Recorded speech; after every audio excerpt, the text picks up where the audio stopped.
Chào mừng các bạn đến với Vietnam Innovator. Hôm nay chúng ta có một khách mời, một gương mặt không quá xa lạ là anh Khôi Lê, giám đốc của Meta Việt Nam. Và cùng với anh Khôi Lê, hôm nay chúng ta có anh Lâm Hồ là người sáng lập và tổng giám đốc của Haravan. Nếu mà giới thiệu qua về Haravan thì Haravan là một công ty cũng là khá là thành công trong một thời gian rất ngắn, xây dựng một cái nền tảng hỗ trợ cho các cái doanh nghiệp vừa và nhỏ để làm sao họ có thể chuyển đổi mình, và đặc biệt là áp dụng tất cả những công nghệ mới để hỗ trợ họ trong cái thời đại mới. Trước đây thì anh Khôi cũng có trao đổi về Metaverse, những cái công nghệ mới áp dụng như thế nào cho các cái lĩnh vực khác nhau. Nhưng mà hôm nay chúng ta có một cái đề tài rất là khác, nó là kinh doanh hội thoại.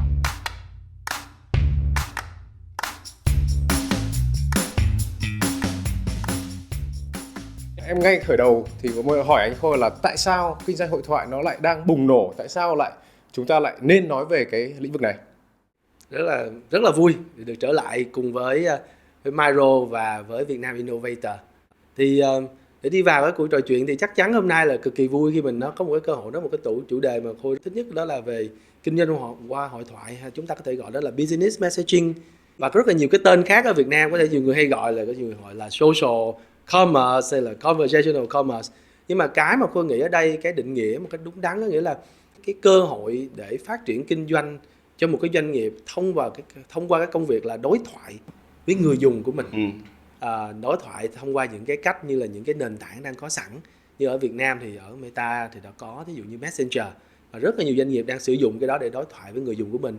Hay là những cái nền tảng khác như là IG Direct để dùng thông qua trao đổi thông qua IG, là Instagram đó. Thì có nghĩ là đó là những cái bước đầu tiên, và thực sự ở thị trường Việt Nam thì cái công việc gọi là kinh doanh qua hội thoại hay business messaging nó không phải là một chủ đề mới. Nếu mà mọi người để biết thì là trong khoảng rất là nhiều năm, khoảng chừng 3 năm gần đây thì chúng ta nói về chuyện này rất là nhiều. Mình đã có những cái trường hợp mà mình chia sẻ với mọi người ở doanh nghiệp hay là cộng đồng ở Việt Nam, mình nói rất rõ là cái xu hướng về kinh doanh hội thoại đang rất là phát triển rất là mạnh và cực kỳ mạnh tại Việt Nam. Ở Việt Nam là một trong những thị trường hàng đầu trên toàn cầu trong lĩnh vực này, chứ không chỉ ở khu vực Đông Nam Á hay châu Á đâu. Tuy nhiên ngày hôm nay thì mình muốn đem cái câu chuyện này lại để cho mọi người thấy được là tại sao cái sự chuyển dịch này nó là một chuyển dịch ngày càng phát triển mạnh, và nó là sự chuyển dịch gọi là sẽ ở đây, nghĩa là nó sẽ không phải là một sự chuyển dịch tức thời, mà một cái nó rất là lâu và dài hạn hơn. Lý do có nói là như thế này, tại vì trong khoảng thời gian vừa qua khi chúng ta nhìn vào cái sự đại dịch thì mọi người là không có cơ hội trao đổi trực tiếp rồi, đúng không? Thì mọi người sẽ cố gắng trao đổi thông qua những nền tảng digital, kỹ thuật số. Thì cái việc kinh doanh trao đổi thì qua hội thoại thì rất là đơn giản. Một cái question sẽ rõ ràng là nếu như vậy thì sau đại dịch thì thế nào? Ở cái phạm vi toàn cầu thì với Meta chúng tôi ghi nhận được là một cái con số rất ấn tượng, là đã có hơn 140 tỷ trao đổi hội thoại được ghi nhận trong các nền tảng nhắn tin như là Facebook Messenger, WhatsApp hay Instagram Direct trong thời gian vừa qua. Thì ngoài ra, riêng về cái câu chuyện nói chuyện với doanh nghiệp thì rất là khích lệ là chúng ta đã thấy được có hơn 1 tỷ người chat hoặc là trao đổi với doanh nghiệp hàng tuần trên cái phạm vi toàn cầu. Đó là một con số rất ấn tượng. Riêng ở thị trường châu Á thì chúng tôi đã kết hợp với công ty tư vấn Boston Consulting Group để làm một cái nghiên cứu để tìm hiểu thêm về cái nhu cầu tại riêng trên thị trường châu Á, Đông Nam Á cũng như tại Việt Nam. Thì riêng ở thị trường châu Á thì đã có hơn 2/3 cái cộng đồng doanh nghiệp được mà chúng tôi khảo sát để cho biết rằng họ mong muốn sẽ được khám phá nhiều hơn và tận dụng với công nghệ là trao đổi, gọi là kinh doanh qua hội thoại, là kinh doanh qua chat ngày càng nhiều. Riêng tại thị trường Việt Nam, những cái con số mà thể hiện rất rõ ràng là chúng ta đang ở một cái vị thế dẫn đầu trong xu hướng này. Thứ nhất là 73% người tiêu dùng được khảo sát cho biết rằng là họ rất là mong muốn được trao đổi với doanh nghiệp khi mà họ muốn tìm hiểu, mua sắm hoặc là sử dụng một dịch vụ nào đó của doanh nghiệp. Đó là một con số cực kỳ ấn tượng để chúng ta thấy được cái tiềm năng lớn và cái tầm quan trọng của cái việc kinh doanh hội thoại. Thứ hai là chúng tôi thấy được là 40% những cái bạn mà chúng tôi khảo sát cho biết rằng là họ sẽ ngày càng muốn sử dụng cái kinh doanh hội thoại nhiều hơn, ngay cả sau khi đại dịch. Đó là tại sao mà Khôi nói là cái xu hướng này, cái định hướng này nó sẽ là một cái xu hướng dài hạn, và nó sẽ là một cái xu hướng mà tất cả các doanh nghiệp cần phải quan tâm đúng mức, tại vì nó sẽ không phải là một cái xu hướng sẽ biến mất đi sau cái sự đại dịch này. Và cuối cùng là một cái mà Khôi nghĩ là rất là thú vị, nghĩa là chúng thấy được là cái sự tăng trong cái chuyện là nhu cầu người tiêu dùng muốn trao đổi với doanh nghiệp, muốn tìm hiểu thêm về doanh nghiệp. Có nghĩa là dạng như là mọi người hay nghĩ là sẽ tập trung một vài những cái bạn độ tuổi kiểu như là trẻ hay là những người rành về công nghệ, nhưng thực sự chúng ta thấy được là cái sự phát triển này nó đi rất là đều cho tất cả những độ tuổi. Người ta hay gọi là những cái độ tuổi trung niên, trẻ hay là Gen Z. Thực sự khi mà nghiên cứu này cho thấy thì rõ ràng cái sự phát triển này nó đồng đều ở tất cả những cái độ tuổi. Và đây là một cái yếu tố mà các doanh nghiệp tôi nghĩ là phải quan tâm, tại vì rất là nhiều những cái độ tuổi khác nhau, các cái đối tượng người tiêu dùng khác nhau. Và đây là một, như cô nói, là một những cái yếu tố mà để khẳng định rất rõ ràng Việt Nam chúng ta là một trong những cái nơi mà đang dẫn đầu vào xu hướng này trên toàn cầu. Và những doanh nghiệp Việt Nam chúng ta đang đứng trước một cái cơ hội rất là lớn để có thể tận dụng phát triển kinh doanh, và đặc biệt có một cái sự bứt phá mạnh mẽ hơn sau cái đại dịch vừa qua. Quả thật là nghe những con số, những cái khảo sát của bên Meta thực hiện với cả BCG nghe rất là ấn tượng, và nó có một cái phần mà em rất là thích là cái phần inclusion. Ở đây là khi mà mình target được tất cả các cái độ tuổi khác nhau vào một cái mass lớn như vậy thì đúng là nó rất là một cái câu chuyện rất là khó. Thế thì ở đây em rất là muốn hỏi anh Hồ là dưới góc độ của Haravan là một đối tác công nghệ của Meta và đồng thời cũng là một công ty xây dựng các cái giải pháp xung quanh cái việc kinh doanh hoặc là kinh doanh qua chat. Thế thì anh nhận xét như thế nào về cái sự thay đổi này, và cái cá nhân anh khi mà làm việc thực tiễn với cả các doanh nghiệp thì anh thấy những cái gì là cái nổi bật nhất? Nếu mà nhìn vào cái hội thoại ấy, thì thực ra nó cũng đã tồn tại chắc cũng, mình nghĩ chắc phải hơn 4-5 năm nó đã phổ biến rồi. Chỉ có cái là nó càng ngày nó càng phổ biến nhiều hơn. Thực ra nó xuất phát từ một cái việc rất là đơn giản là cái việc mà nó tiện lợi cho người tiêu dùng cuối. Khi mà họ cần tương tác với một doanh nghiệp hay bất cứ cái việc gì, đơn giản là cứ cầm lên tay cái điện thoại chat cho nó nhanh. Và cái thói quen đó là thói quen hàng ngày của mọi người.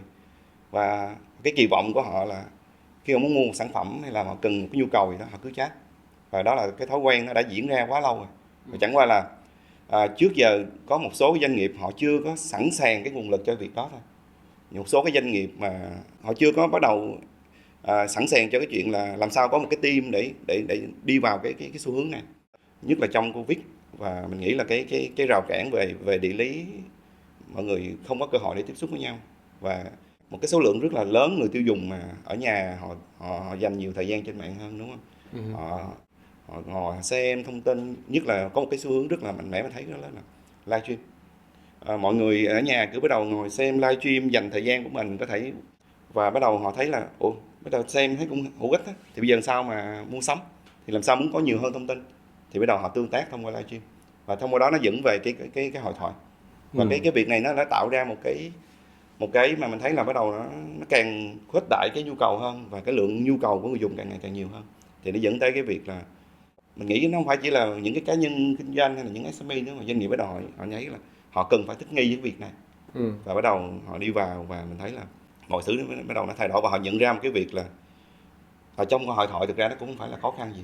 Và có một cái điểm mà Haravan nhìn thấy lớn nhất là cái tỷ lệ mà chuyển đổi và mua sắm thông qua hội thoại nó rất là cao. Ở góc độ nhìn của Haravan thì đâu đó nó nằm ở khoảng 8-10% trong tỷ lệ chuyển đổi. Nghĩa là mình cứ hình dung là cứ có khoảng 10 người 100 người vào thì có đâu đó khoảng 8 khách hàng hoặc 10 khách hàng họ sẵn sàng mình ở trong cái hội thoại nó hay dùng từ gọi là chốt đơn. Mình nhìn sâu hơn là tại sao cái tỷ lệ nó cao như vậy. Mình thấy là thứ nhất là khi mà họ có nhu cầu và họ sẵn sàng họ tương tác doanh nghiệp rồi là cái nhu cầu rất là lớn. Và khi mà họ tương tác vào lại có một cái ai đó ngoài những cái thông tin họ xem trong cái quảng cáo hay là trên Facebook, và họ đây có một cái người tư vấn họ sâu sát hơn và họ hiểu hơn về sản phẩm đó, họ tin hơn về doanh nghiệp, và cái yếu tố ra quyết định nó cao hơn, thì dẫn tới cái việc là cái tỷ lệ chuyển đổi nó rất là cao. Thì đó là cái việc mà mình nhìn thấy như vậy. Còn xu hướng thứ hai nữa mình thấy là thông qua việc đó rồi bắt đầu họ nhận thấy là cái người tiêu dùng mà trước giờ chưa bao giờ mà mua sắm online, họ thấy bây giờ lên cái kênh này nó dễ dàng. Một cái độ tuổi mà có thể mình nghĩ là độ tuổi gọi là trung niên ấy. Tại mình quan sát gần nhất là chắc là trong gia đình của mình, nhất là nói thẳng là mẹ của mình, trước giờ chưa có cái chuyện mà mua sắm online luôn. Thì tự nhiên bây giờ mình thấy ngồi coi livestream xong cái cũng comment cú pháp đồ, xong bắt đầu dẫn qua chat, bắt đầu thì cái việc đó nó nature quá, nó rất là dễ dàng để hỏi thông tin và hỏi thêm nhiều thông tin rồi ok vậy thì cứ mua. Trong cái hội thoại á, cái nhà tư vấn á, họ dùng những cái giải pháp để có thể dễ dàng trong cái chuyện mà tư vấn, có thể chia sẻ rõ hơn về sản phẩm, dễ dàng lên đơn, chốt đơn, thì nó làm cho người tiêu dùng lại thấy cái thói quen này, họ lại thấy là cái việc này càng dễ dàng, thì tự nhiên cái sự dễ dàng nó mang tới là người tiêu dùng cứ tăng thôi. Tại cái việc mua sắm bây giờ nó quá dễ dàng qua chat rồi, thì nó tạo ra một cái nhu cầu mà cá nhân kinh doanh, doanh nghiệp và những cái thương hiệu, mà trên Haravan có những thương hiệu mà họ cũng nhảy vào cái sân chơi này. Khách hàng ở đâu thì họ phải ở đó thôi, đó là cái chuyện đơn giản như vậy. Thì mình nhìn vào trên Haravan thì mình thấy là cái lượng hội thoại nó cứ tăng, nó không chỉ dừng lại ở trong Meta, có những nền tảng khác thực ra cũng đang tăng trưởng rất là mạnh trong cái kinh doanh hội thoại này. Thì đó là cái sự dễ dàng của người tiêu dùng, đơn giản để mua sắm, đơn giản để ra quyết định, thì nó tạo ra cái nhu cầu lớn, thì doanh nghiệp mọi người cùng tham gia vào và hỗ trợ cho khách hàng của họ. Thì đó là cái việc mà mình thấy. Có một cái điểm mình thấy nữa là trước khi quyết định mua hàng và trong mua hàng và sau đó là sau mua hàng nữa, thì bây giờ thấy một cái nhu cầu lớn đó là họ dùng cái hội thoại để họ hỗ trợ khách hàng sau bán hàng. Thực ra nó cũng quay lại người tiêu dùng thôi, thấy cái việc này dễ dàng, bây giờ tôi vô tôi chat, tôi cần support sản phẩm, tôi cần hỏi thông tin sau khi mua về sử dụng như thế nào, thay vì trước đây phải email. Hay là cái kỳ vọng của người tiêu dùng nó càng ngày là họ kỳ vọng là tôi cần gì trả lời nhanh cho tôi, đừng có để tôi phải chờ. Thì cái kênh chat nó quá dễ dàng, và trên tay họ là cái điện thoại, nó cứ nhảy vô chat, và doanh nghiệp họ cứ mở cái cổng ra và họ sẵn sàng cho việc đó. Và đó là cái việc mà mình thấy là không phải chỉ là trong quyết định mua hàng nữa, mà nhu cầu hỗ trợ dịch vụ sau bán hàng. Và đó là cái việc mà mình thấy nó đang thay đổi rất là lớn. Vâng. Rõ ràng là cái câu chuyện cái gọi là thương mại hoặc là kinh doanh qua chat này nó không phải là cái gì quá mới mẻ, như các anh cũng đã khẳng định là nó cũng là diễn ra rất nhiều năm nay rồi. Tuy nhiên là cũng có thể là làm rõ hơn là cái điều gì nó khiến cho nó nổi bật như vậy mà nó khác như vậy, vì sao nó lại khác như vậy, và có thể là các anh chia sẻ một số các cái câu chuyện cụ thể xem là liệu các công ty, các cái doanh nghiệp họ áp dụng như thế nào và kết quả là như thế nào. Như Kho nói đó thì đồng ý là cái xu hướng này nó không mới. Tuy nhiên lý do nó không mới là cũng rất đơn giản, là tại vì cái xu hướng này nó diễn ra, nó đến từ những cái nhu cầu rất là bình thường của tất cả những người tiêu dùng, hay là cả bản thân chúng ta ở đây. Chúng ta đều mong muốn có cuộc trao đổi với một cái doanh nghiệp nào đấy, và ngược lại, ví dụ như mình cũng mong muốn có một cuộc trao đổi với khách hàng của mình. Chẳng hạn như mình có một quán cà phê, mình vẫn muốn trao đổi với khách hàng của mình. Tuy nhiên trong những cái sự phát triển mạnh mẽ của công nghệ, và cũng có những cái yếu tố ngoại cảnh, ví dụ như đại dịch chẳng hạn, mình không gặp nhau được, thì chúng ta phải tận dụng cái công nghệ để trao đổi, để tìm hiểu với khách hàng và cung cấp cho họ những cái thông tin phù hợp, những cái giải pháp phù hợp. Thì đó tại sao chúng ta thấy ngày càng cái xu hướng nó càng ngày càng phát triển hơn, và cái mức độ như điện thoại, phổ cập về điện thoại hay là tốc độ internet, hay những cái nền tảng nó cung cấp những cái dịch vụ nó dễ hơn, thì doanh nghiệp ngày càng nhiều hơn để có thể có cái cơ hội cực kỳ lớn để bắt đầu tiếp cận và trao đổi với khách hàng của mình về nhu cầu và với họ có một cái cuộc trao đổi một, biết thêm về họ, hỏi thêm về họ. Đó là một cái cơ hội ngàn vàng, mọi người đều mong muốn biết thêm khách hàng của mình mà. Đây chính là cơ hội. Và ngày càng nhiều hơn thì cái cơ hội này nó sẽ nó vượt qua khỏi những cái doanh nghiệp nhỏ, như có nói, như một cái shop cà phê hay là một cái doanh nghiệp chỉ bán ở trong một cái khu vực nhất định. Họ vượt qua những cái công ty nhỏ đó rồi, và rõ ràng là đến những công ty lớn hơn. Khi họ có một lượng khách hàng rất lớn và họ bắt đầu cũng mong muốn được tìm hiểu những nhóm khách hàng đó, và họ bắt đầu sẵn sàng để đưa những cái nguồn lực, đầu tư những nguồn lực đi kèm với những công nghệ sẵn có để giúp cho cái việc mà tìm hiểu thêm về khách hàng, kinh doanh qua hội thoại dễ dàng hơn. Thì cô sẽ chia sẻ hai cái câu chuyện đi của hai cái doanh nghiệp mà khá là, chắc là mọi người thì nói đến tên là chắc cũng sẽ biết ngay thôi. Thì cái câu chuyện đầu tiên thì cô xin chia sẻ là câu chuyện của Samsung Việt Nam. Khi họ ra tung ra một cái dòng máy giặt mới, thì họ bắt đầu tích hợp trong cái Facebook Messenger một cái con chatbot với một cái trí tuệ gọi là nhân tạo, để có thể tương tác với những cái người dùng và có thể tư vấn thêm những tính năng sản phẩm hay là những cái lợi ích của cái dòng sản phẩm mới này.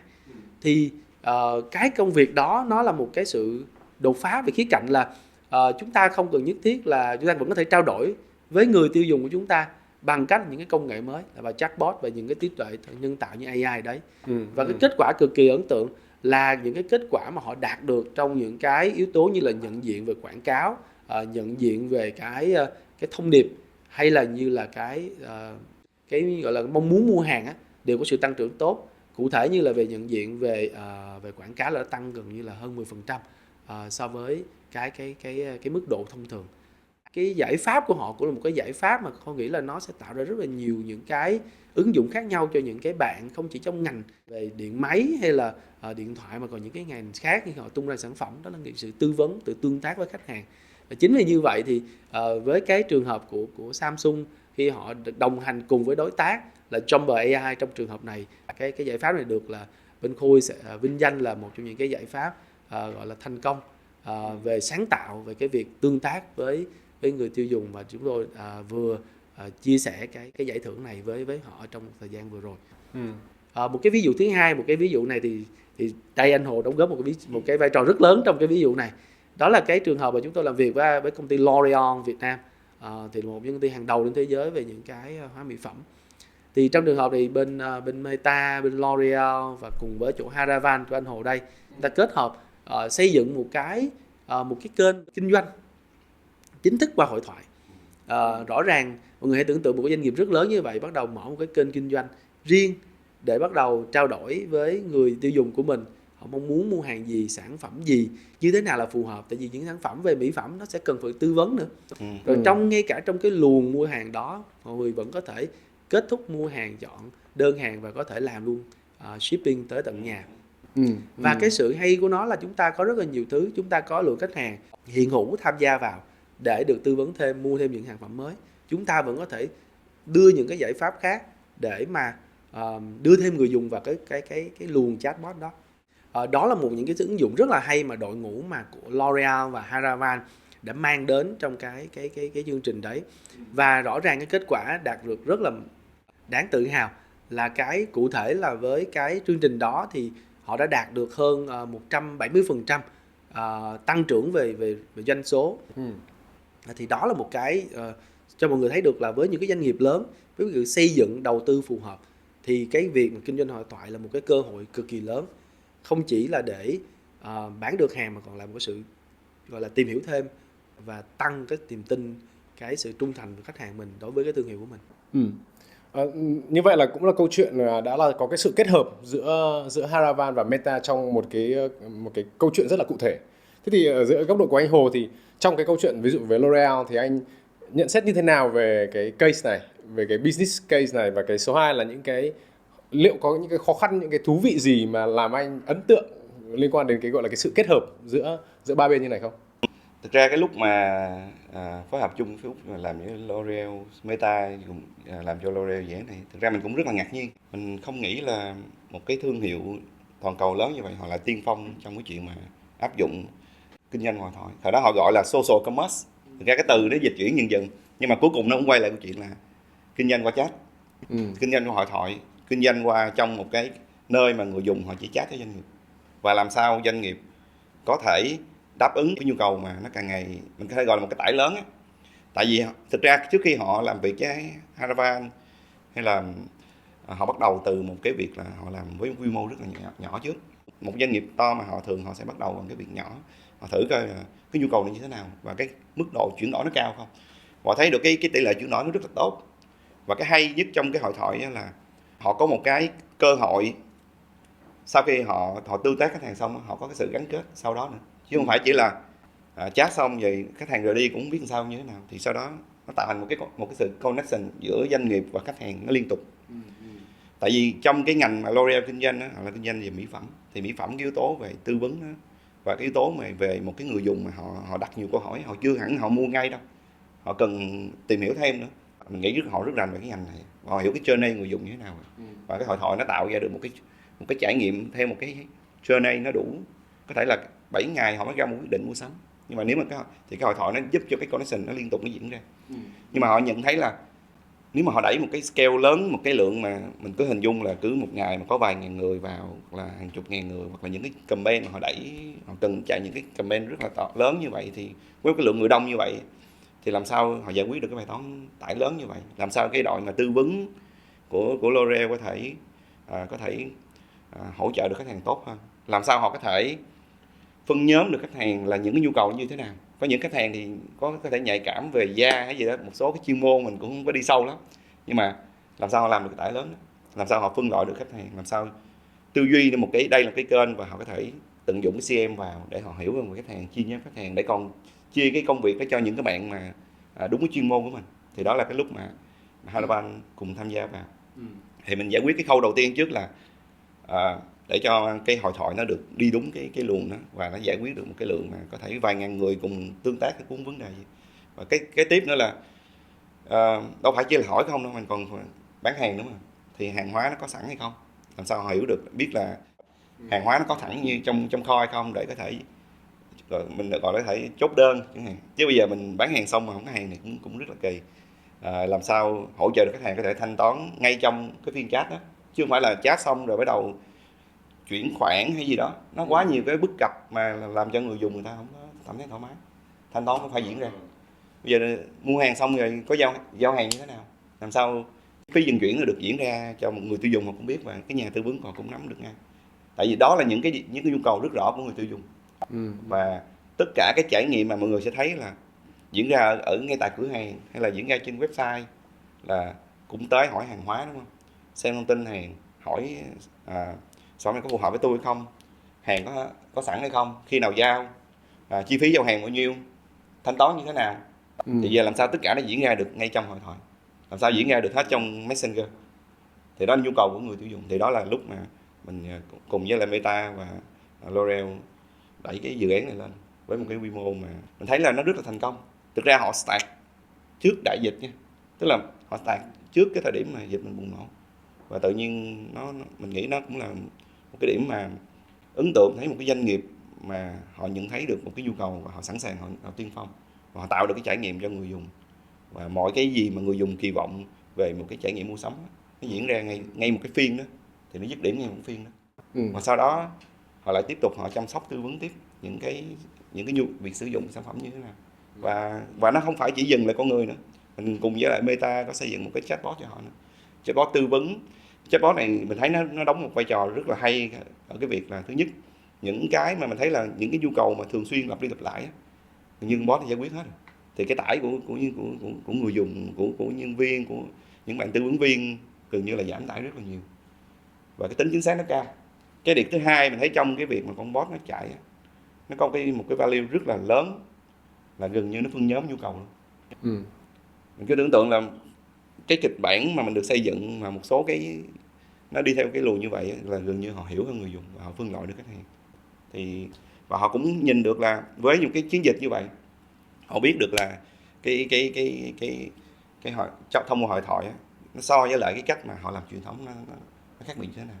Thực ra con số mình cũng không có đi vô chi tiết, nhưng mà mình thấy là họ rất là hài lòng, và đâu đó cái tỷ lệ tương tác nó tăng đâu đó, mình thấy là cũng hơn 70% so với lại cái cách làm truyền thống của họ. Và cái khả năng chốt đơn mình thấy là có những cái thời điểm mình thấy nó chuyển đổi đâu đó 10%, 20% là nó rất là cao, nó quá là cao. Yeah. Và họ rất là ngạc nhiên.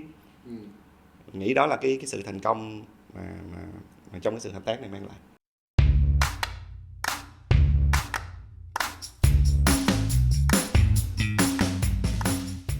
Thế thì em cũng muốn hỏi thêm liên quan đến cái câu chuyện này là mình đã xây dựng được một cái gọi là tiếp cận khách hàng, giới thiệu sản phẩm, chăm sóc khách hàng, thanh toán và chốt đơn và ship đồ đến cho khách hàng rồi.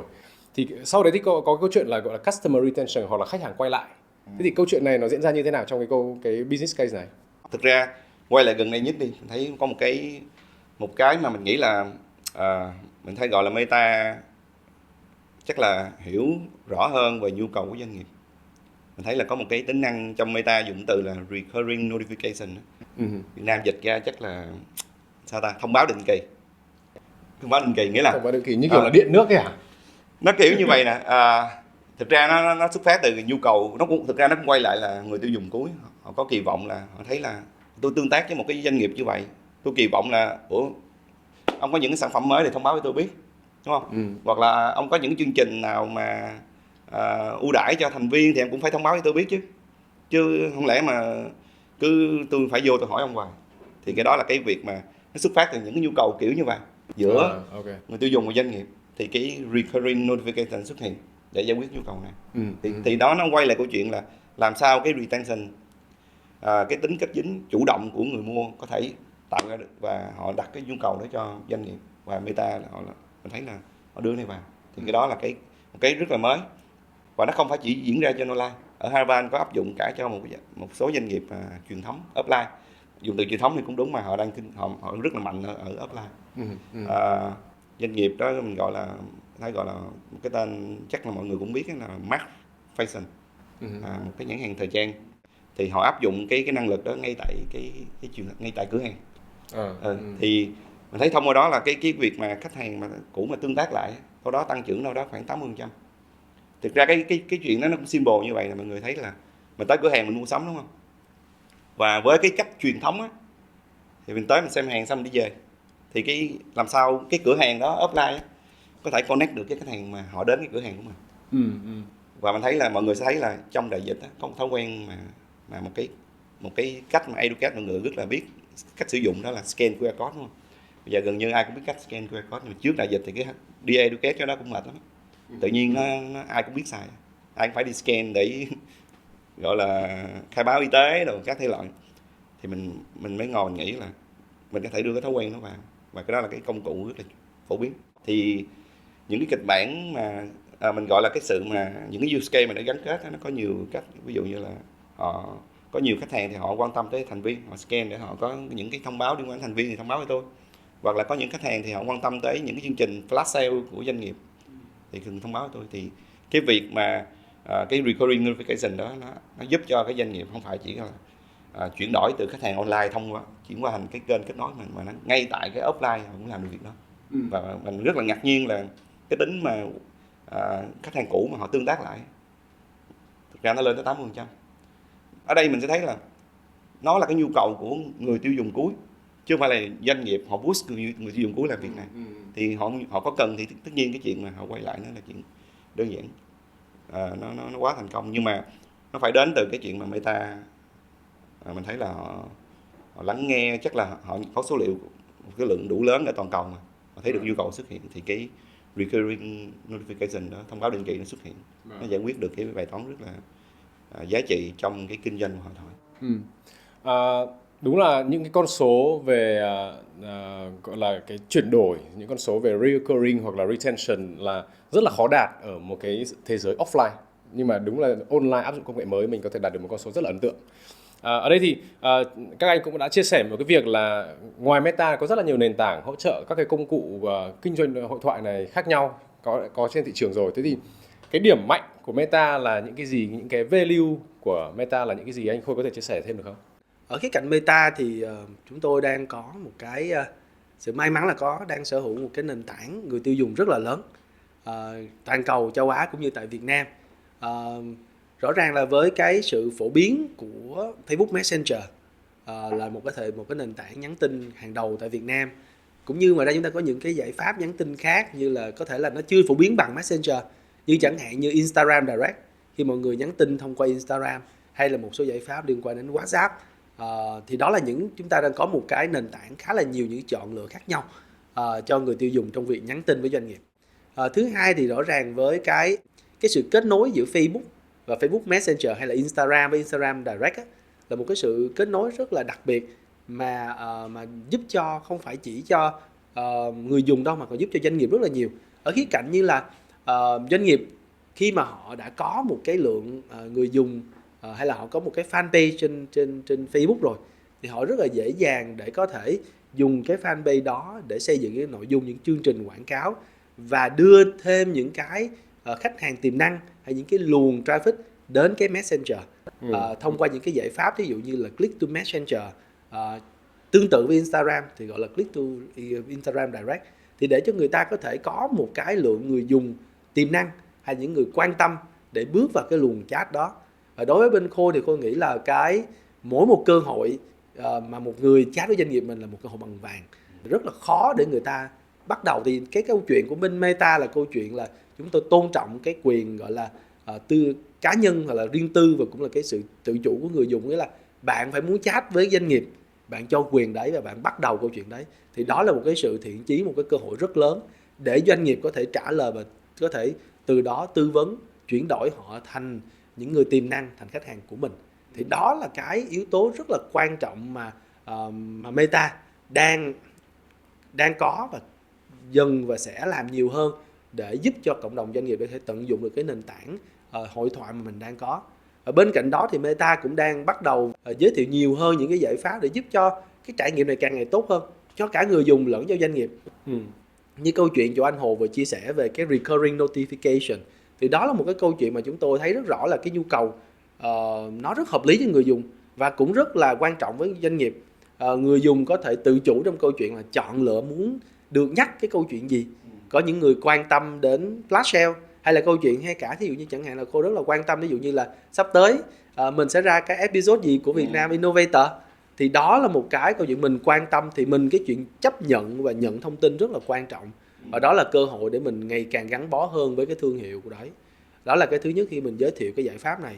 Và cái giải pháp này rất là may mắn là rất là nhiều những cộng đồng, những cái đối tác về công nghệ như Haravan và các doanh nghiệp đang rất ủng hộ và có rất là nhiều những cái phản hồi tích cực, và đó là cũng là động lực để chúng tôi phát triển nhiều hơn. Bên cạnh đó thì cũng có những cái giải pháp mà nó đã có mặt trên thị trường rồi, tuy nhiên cái mức độ mà gọi là tận dụng và kết hợp nó chưa cao. Thí dụ như chẳng hạn mọi người cũng chưa thấy được những cái giải pháp, thí dụ như là chúng ta thực sự có thể tích hợp những cái đối tác công nghệ như Haravan hay những cái bạn dạng như là ví điện tử chẳng hạn, thông qua Messenger để mà có thể tư vấn rồi sau đó bán hàng và thanh toán luôn. Thì nó cũng là một cái chuỗi, nó chỉ là tăng lên cái trải nghiệm người dùng sẽ không cần phải đổi qua một cái app này hay là lật một cái app kia, hoặc là phải thanh toán khi mà nhận hàng chẳng hạn. Thì nó chỉ là cái phần tăng thêm cái tính tiện dụng và cái giá trị cho cái cuộc trao đổi đấy. Thì mình cũng đang xây dựng những cái giải pháp đồng hành với rất là nhiều những đối tác tại Việt Nam để đưa đến, và mình gọi là mình kết hợp cùng nhau đó, có nghĩa là hợp tác với rất là nhiều đối tác để tạo ra một cái giải pháp cuối cùng để cho mọi người có một cái trải nghiệm tốt, doanh nghiệp thì đạt được kế hoạch kinh doanh của mình. Cô chỉ muốn nhấn mạnh lại một cái nữa là những cái nhu cầu này thì nó lúc nào cũng có. Tuy nhiên cái việc mà gọi là không mong chờ là cũng rất là mong chờ mọi người bắt đầu có thể thử nghiệm để mà có thể thấy được cái giá trị của nó.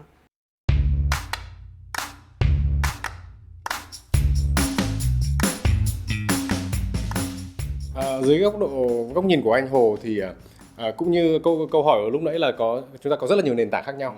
Thế thì Haravan là một đối tác là gọi là hỗ trợ các cái doanh nghiệp nhỏ và vừa, tuy nhiên bây giờ có cả khách hàng lớn rồi. Thế thì nếu mà anh so sánh về mặt các cái nền tảng, về mặt các cái giá trị mà đặc biệt là dành cho các cái doanh nghiệp đó và dành cho người dùng, thì anh đánh giá như thế nào, và các cái nền tảng, các cái giá trị, các cái value của nó là như thế nào?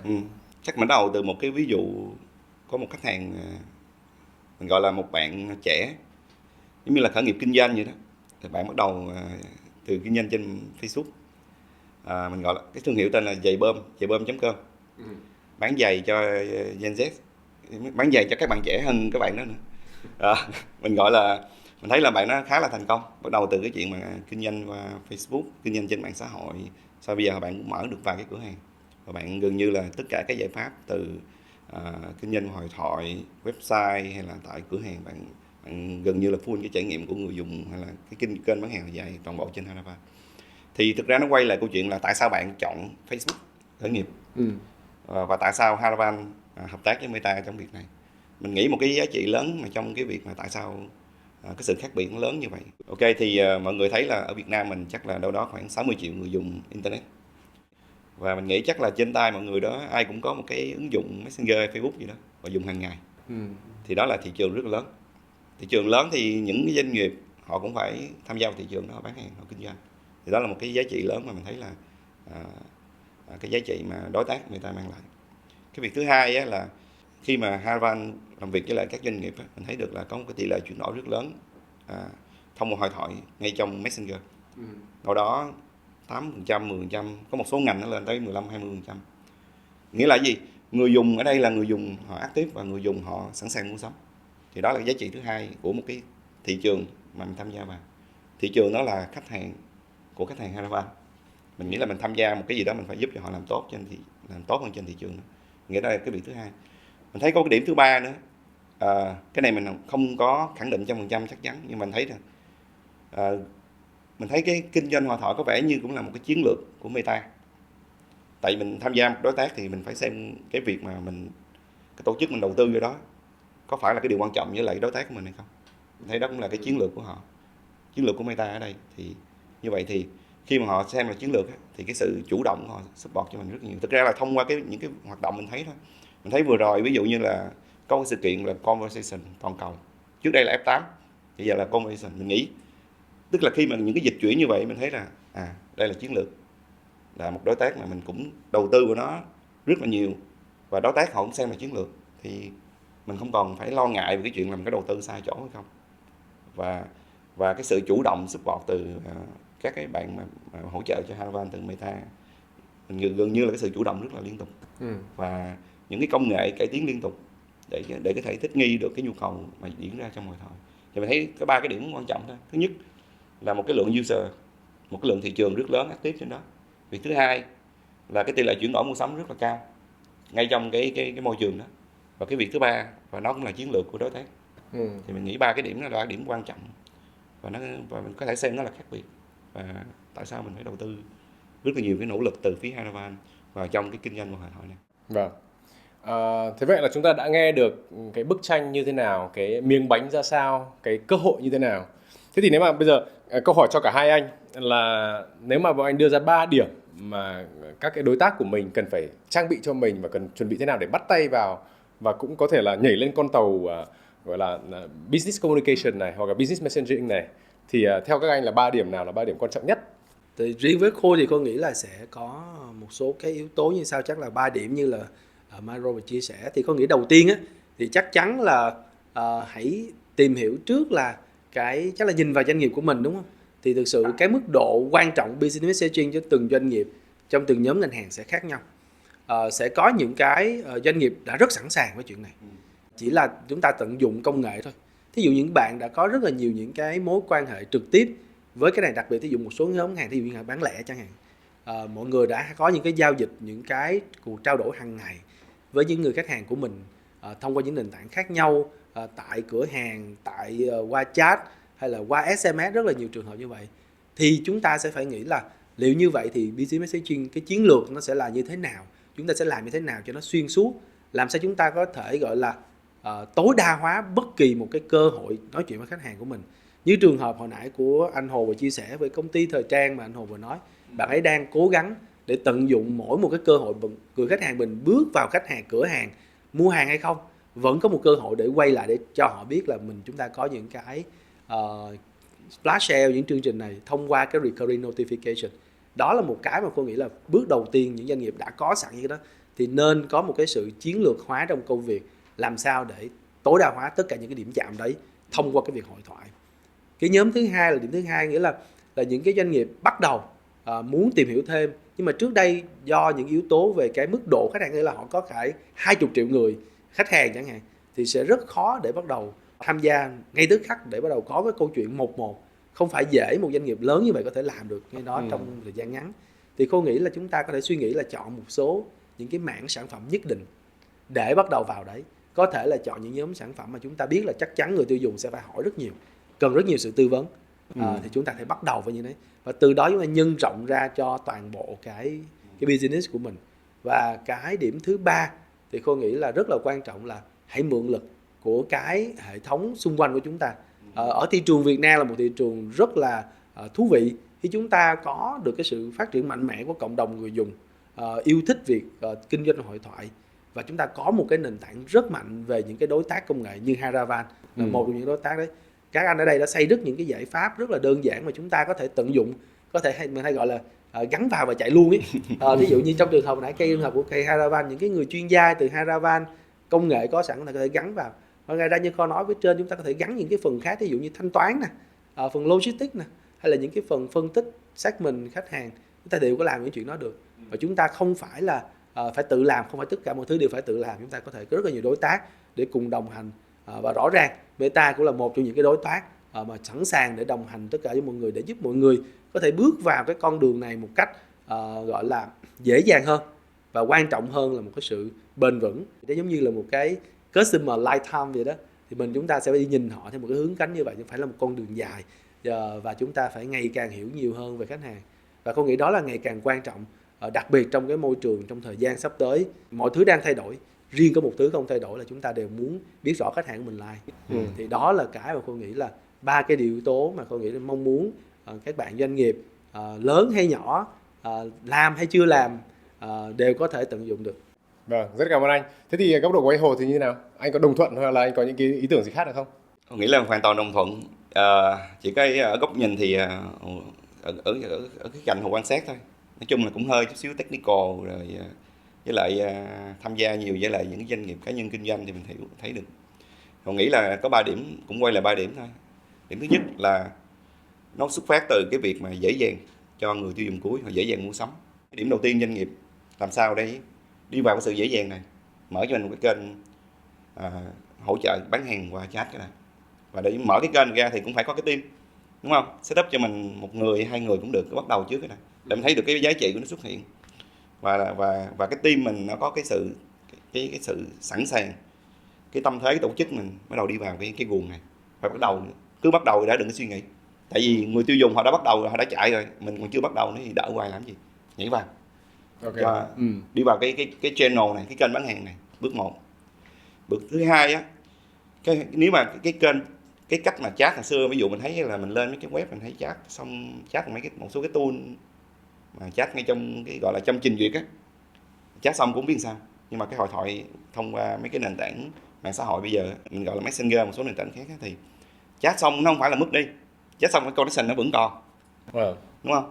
Thì cái điểm thứ hai á là làm sao mình tận dụng được cái connection này để mình tối đa cái tỷ lệ chuyển đổi mua sắm và tối đa cái giá trị mà mua sắm trên một cái hàng mình gọi là cái lifetime value á, thì làm sao tăng cái tỷ lệ chuyển đổi và tăng cái LTV, tăng cái lifetime value.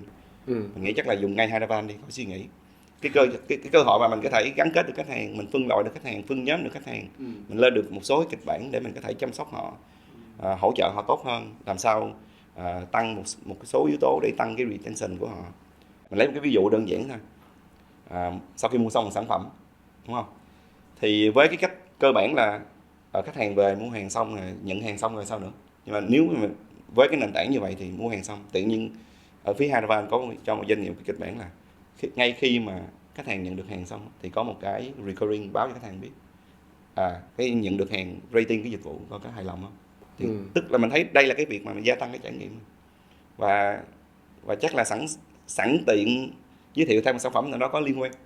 Thì đó là cái chuyện mà mình thấy là một số cái năng lực mà các đối tác mà kiểu như Haravan làm cho mình maximize được cái năng lực connection, cái tính engagement và khai thác triệt để trong cái tính engagement, đúng không?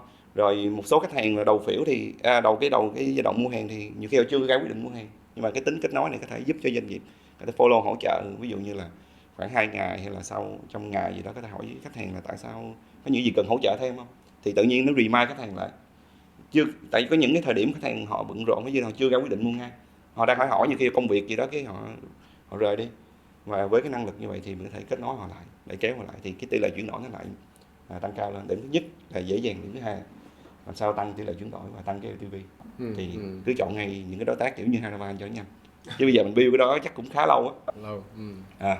Cái việc thứ ba mình thấy là cái trải nghiệm mà hội thoại không phải xuất phát ngay trên cái nền tảng như Facebook nữa, nó có diễn ra ngay tại cửa hàng, ngay tại offline cũng nói chuyện với nhau mà.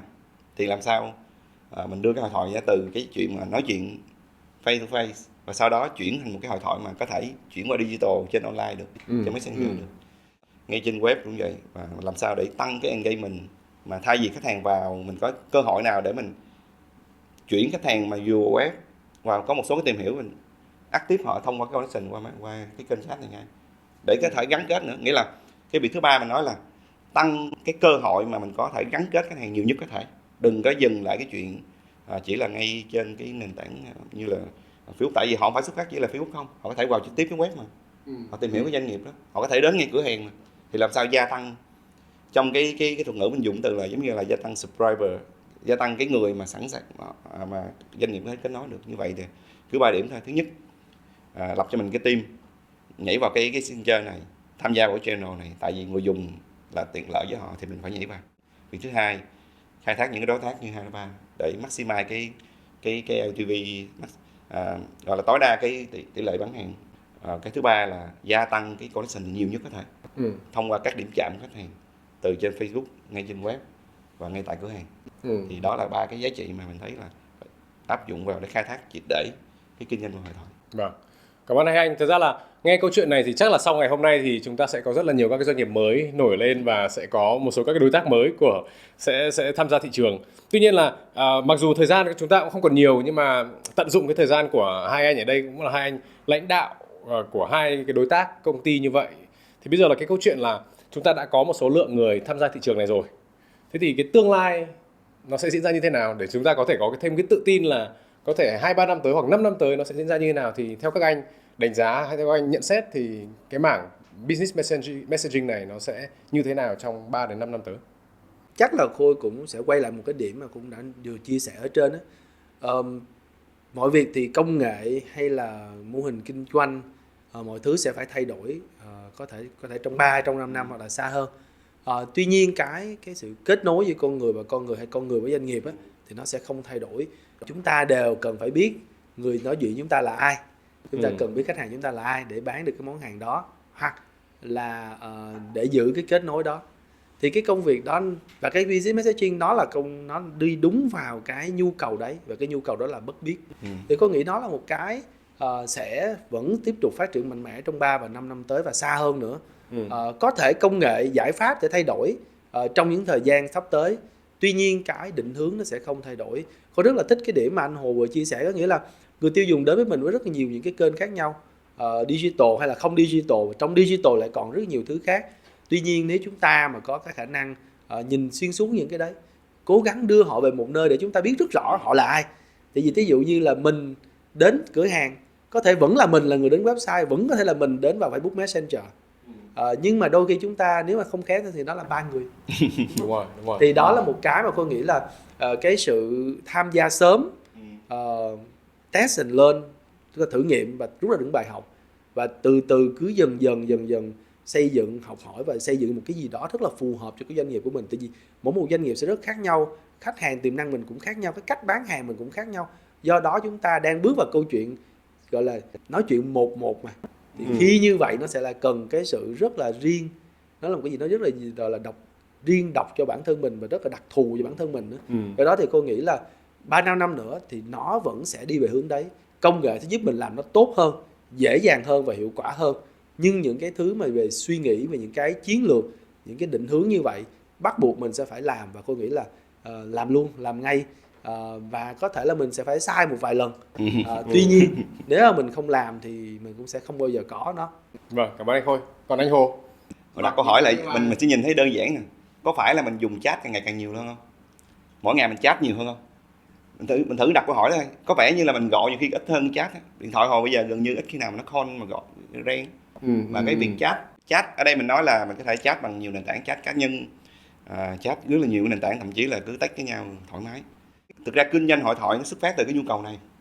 Và người dùng ngày nào mà còn chat thì cái hội thoại nó càng tăng. Thì quay lại doanh nghiệp cũng tương tự như vậy. Họ thấy cái sự tiện lợi xuất phát từ tiêu dùng hàng ngày, và cái đó là cái nhu cầu, giống như là một cái mình gọi là giống như là con người cứ chat nó diễn ra như vậy. Chắc là tới tương lai có thể Meta ra một cái metaverse, một cái công nghệ đâu đó mình không biết, nhưng mà mình nghĩ là ngày nào mà còn cái kiểu mà chat với nhau thì chat với nhau bằng cá nhân thì giờ chuyển qua chat doanh nghiệp, thì cái ngày đó mình nghĩ chắc là mình không biết, nhưng mà trong cái nhìn mình nghĩ chắc ít nhất 5 năm cái này nó sẽ tăng trưởng càng ngày càng mạnh hơn.